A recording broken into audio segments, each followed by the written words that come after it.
Alors j'aimerais regarder avec vous l'évangile de Marc. On va regarder une histoire de la résurrection, Marc chapitre 16.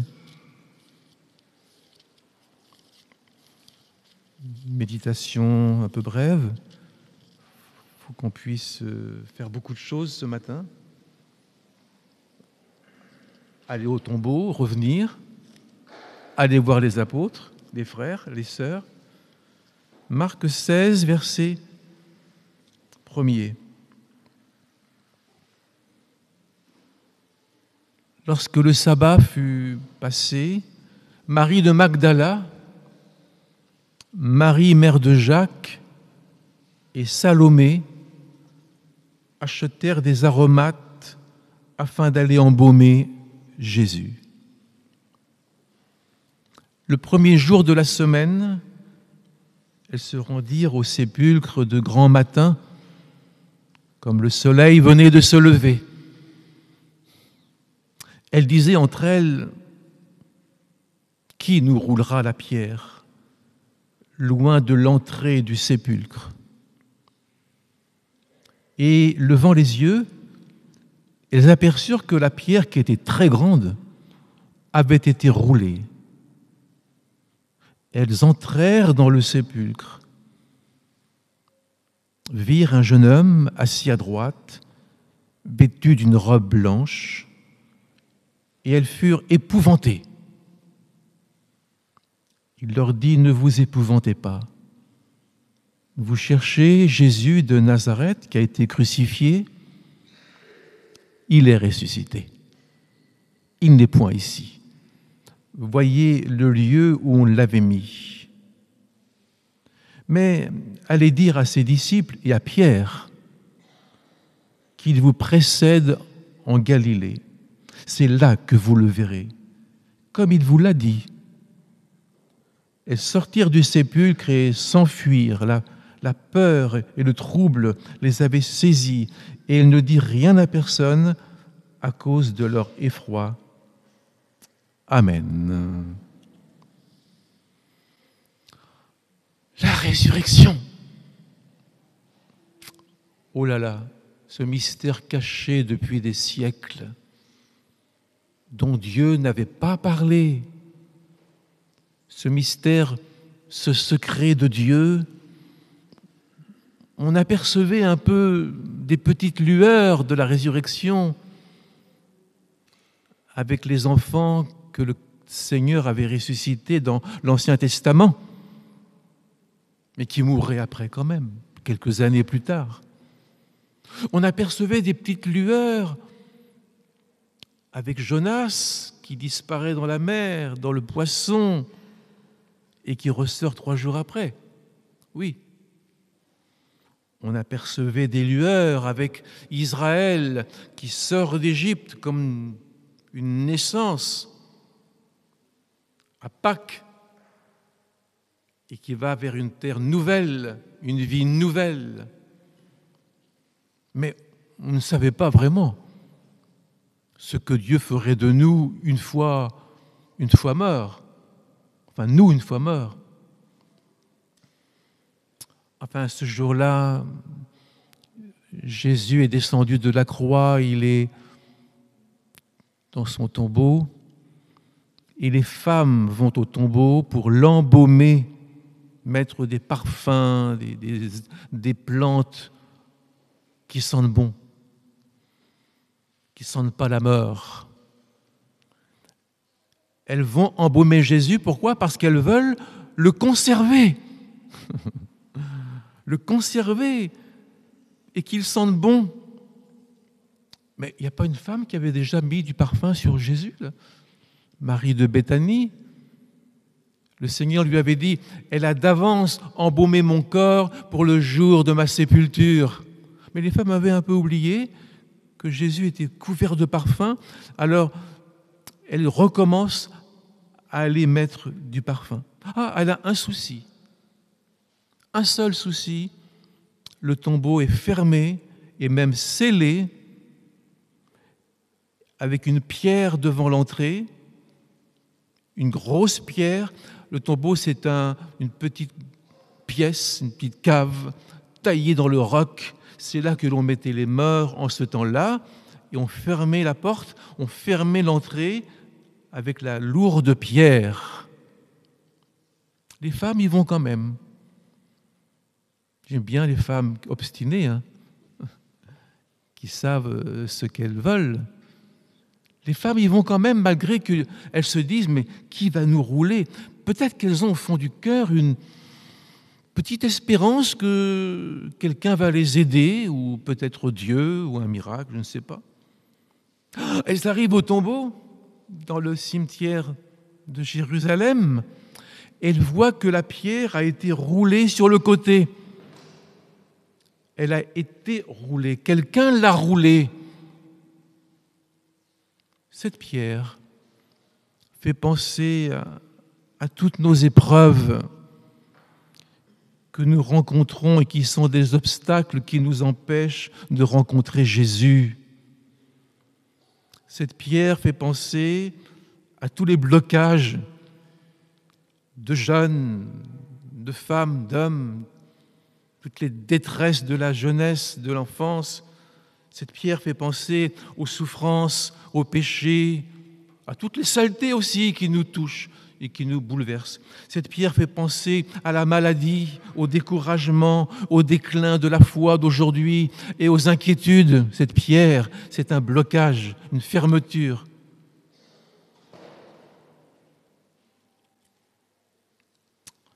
Comment ferons-nous parce que la pierre est grande? Oh, la pierre, oui, mais nos cris sont grandes. Menace d'une guerre prochaine atomique. Nos cris sont grandes, mes amis.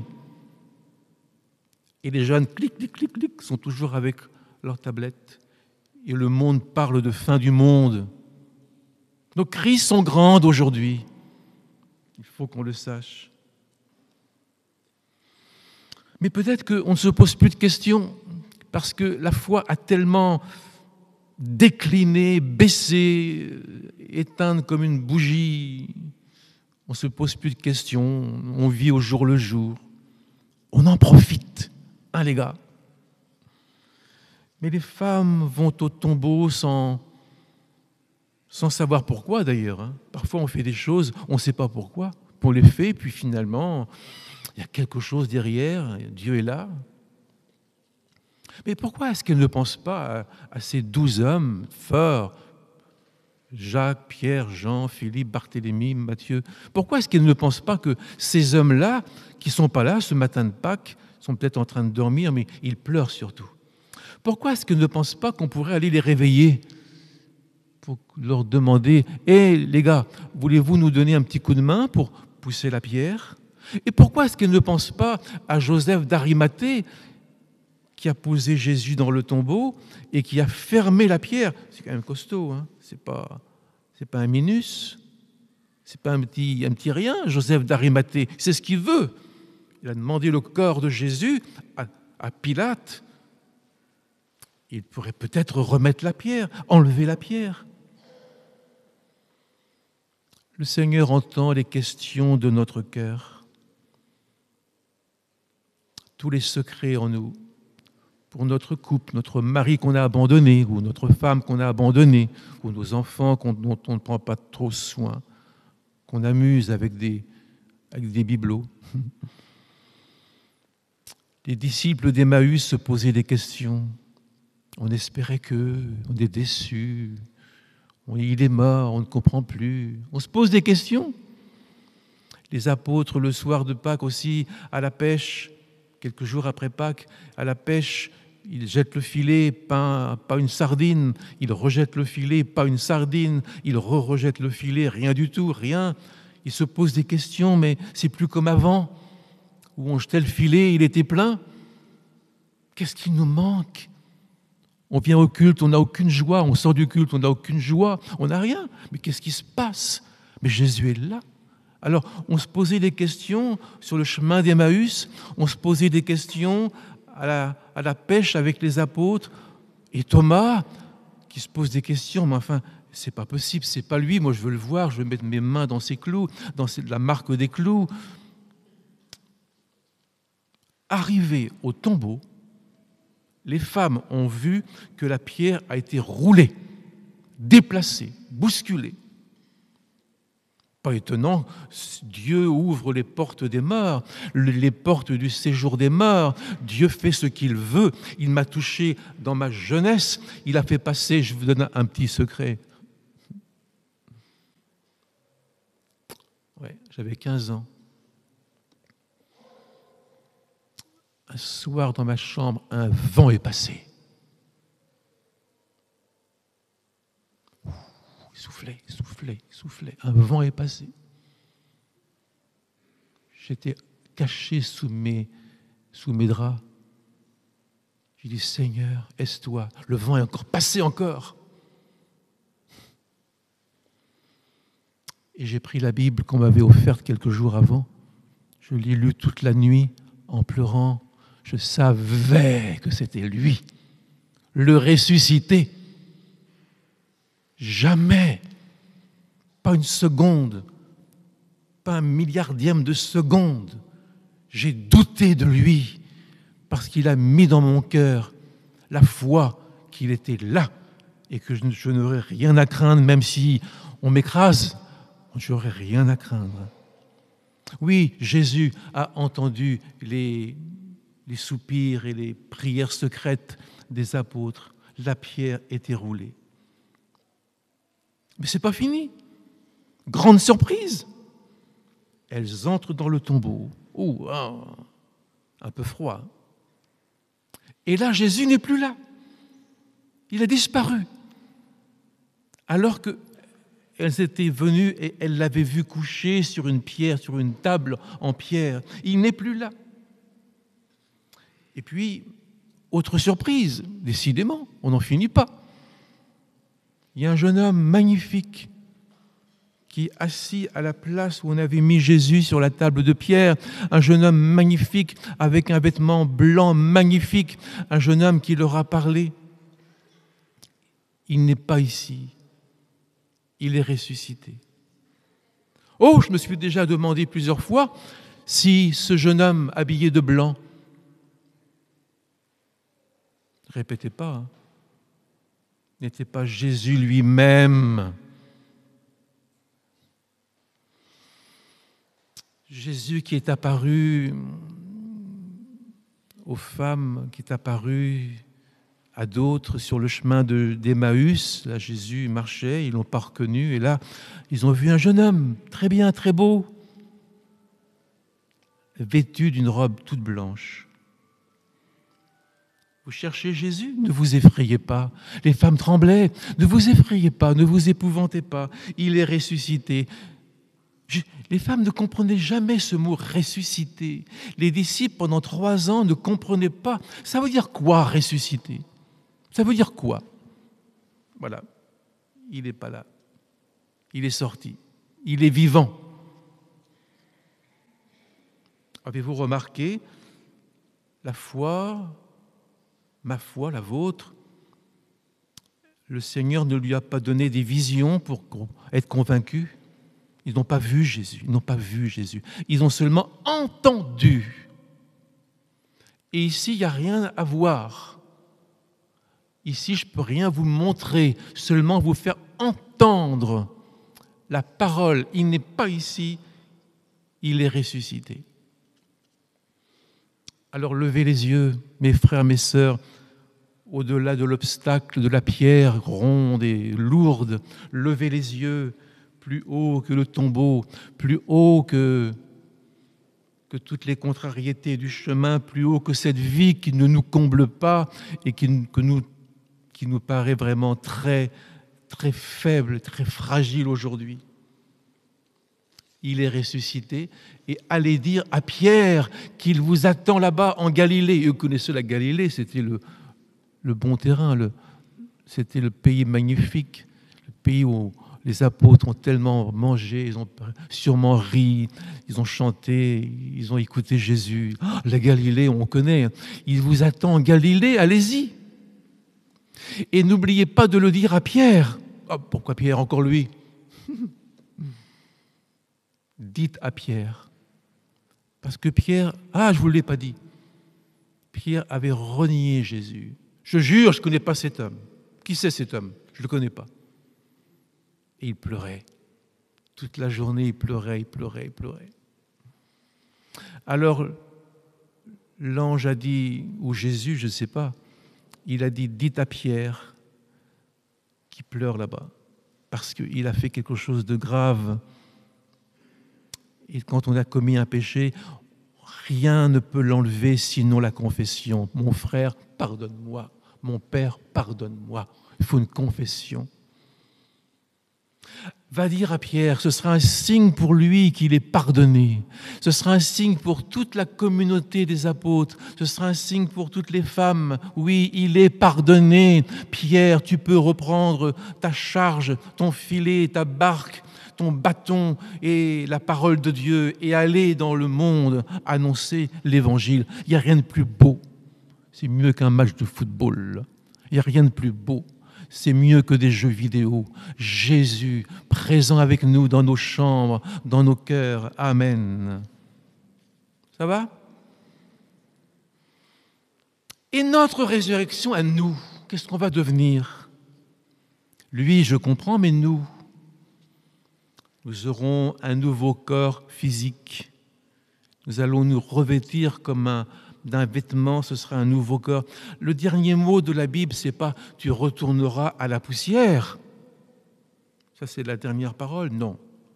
La dernière parole, c'est « vous ressusciterez, vous vivrez parce que je vis ».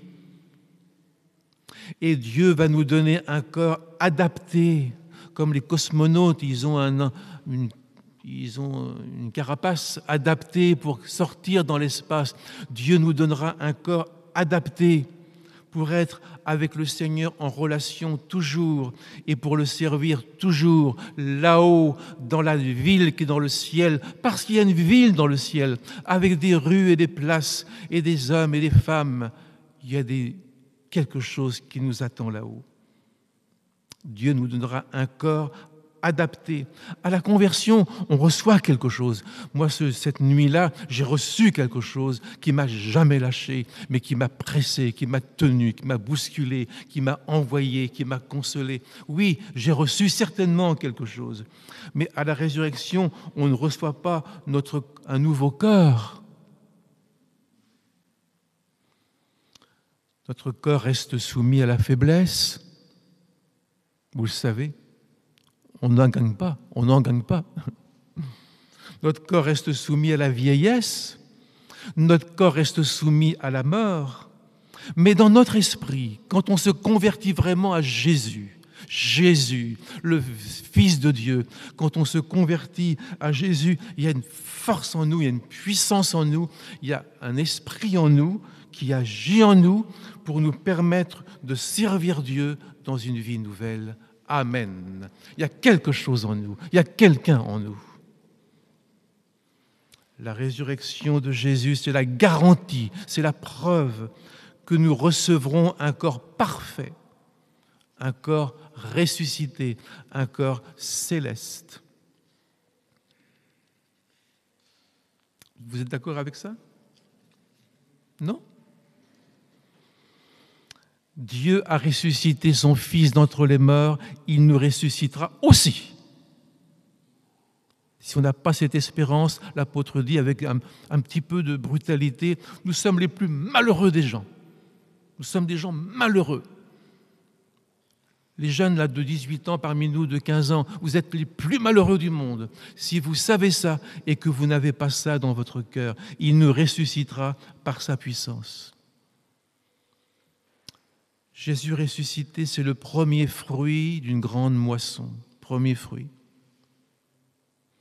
S'il est ressuscité, nous serons semblables à lui parce que le Seigneur s'est rendu semblable à nous pour que nous soyons un jour semblables à lui. Mais chacun en son rang. Lui d'abord, ensuite ceux qui lui appartiennent, chacun en son rang. Et je demande à Dieu que vous ayez une belle place là-haut. Non? C'est triste de parler de ça. Mais, me direz-vous, mais Jésus ressuscité, il avait sur lui les marques des clous, il avait les marques de la souffrance, les marques de la mort. Est-ce que, pasteur, nous garderons les cicatrices de nos douleurs de la terre? Est-ce que nous garderons nos blessures là-haut? Non. Nous porterons l'image céleste de Dieu. Jésus gardera toujours des marques dans ses mains, un côté percé pour montrer le prix de notre salut. Le salut, voilà, il est là avec des trous partout sur les mains, sur les pieds, et puis un côté percé. Ça, c'est le prix qu'il a payé pour tes mensonges, pour tes adultères, pour ta fourberie. Voilà le prix qu'il a payé sur la croix. Mais nous, il nous rendra parfaits. Nous serons glorieux. Paul dit même, il faut travailler sans relâche pour le Seigneur Jésus. Il faut travailler parce que, en travaillant, vous allez vous assurer une meilleure résurrection. Oui, je ne sais pas tout, hein. Ne posez pas de questions. Il y aura des résurrections plus ou moins lumineuses, comme les étoiles qui diffèrent en éclat par rapport à une autre étoile. Voilà. Il y aura peut-être des étoiles un peu plus fades, mais nous serons tous avec le Seigneur, amen. Mais certains se contentent, ils disent, oh moi du moment que j'ai un petit strapontin là-haut, une petite place tranquille, moi je dis non, je veux être à côté de toi, Seigneur. Les apôtres, ils ont été plus forts que moi, ils ont dit, moi je veux être à ta droite, et l'autre il a dit, moi je veux être à ta gauche. Travaillez sans relâche, ne vous découragez pas. Regardez ce qui est nécessaire, ce qui est utile. Ne vous repliez pas sur votre bonheur, votre maison, votre voiture, vos vacances. Servez le Seigneur, donnez. Regardez tout ce qui peut être fait pour redresser. Des petites choses, c'est avec des petites choses. Non, ce sont des grandes choses. Mais aux yeux du monde, ce sont des petites choses peut-être, mais tout ce que je fais qui paraît petit, je dis, c'est pour toi, Seigneur. C'est pour toi, Seigneur. Tu es avec moi, Seigneur. Ce petit grain de sable que je déplace, peut-être sous les injures des autres, mais je dis, c'est pour toi, Seigneur, parce que tu m'as sauvé. Amen. La résurrection, elle traverse donc notre vie quotidienne. Elle va toucher nos enfants, elle va toucher les malades autour de nous. Le Seigneur va ouvrir leur cœur par notre témoignage. Que Dieu nous bénisse. Nous sommes, frères et sœurs, en cours de résurrection. Nous sommes en cours de changement. On va vers plus de générosité, plus d'attention, plus de bonté, plus de bonheur avec le Seigneur. La puissance de la résurrection nous aide. C'est une lumière dans nos ténèbres. Et quand je vois le monde qui se prépare très vite pour la guerre mondiale, je dis, Seigneur, il y a une lumière qui brille dans tout ça. Peut-être que demain, on n'aura plus rien. On n'aura plus de maison, on n'aura plus de santé, on n'aura plus d'église peut-être. Mais il y a une lumière, c'est toi, Seigneur. C'est toi qui seras là. Oui, ce mystère caché, c'est la surprise de Dieu, hein. On ne s'y attendait pas. Hein. Le mystère caché depuis toujours. Nous serons semblables à lui. Amen. Ne dites pas Amen, c'est très fort. Hein. Nous serons semblables à lui parce que nous le verrons tel qu'il est. Le jour de notre départ, ce sera le jour de la grande arrivée là-haut. Amen. Christ est ressuscité. Vous faisiez 10 fois mieux avant. Christ est ressuscité. Amen. Je prie le Seigneur pour vous. Seigneur, tu es là, cela nous suffit. Convertis nos cœurs, encore entachés par les choses d'en bas, périssables et passagères. Ou peut-être sur des rancunes et des vengeances qui peuvent nous tenir toute la vie durant. Convertis nos cœurs par ta présence, toi qui as pardonné à Pierre, aux apôtres, à tous, à moi, à nous. Conduis-nous dans la gloire de ta vie ressuscité. Bénis ton Église en cette matinée, Seigneur. Amen.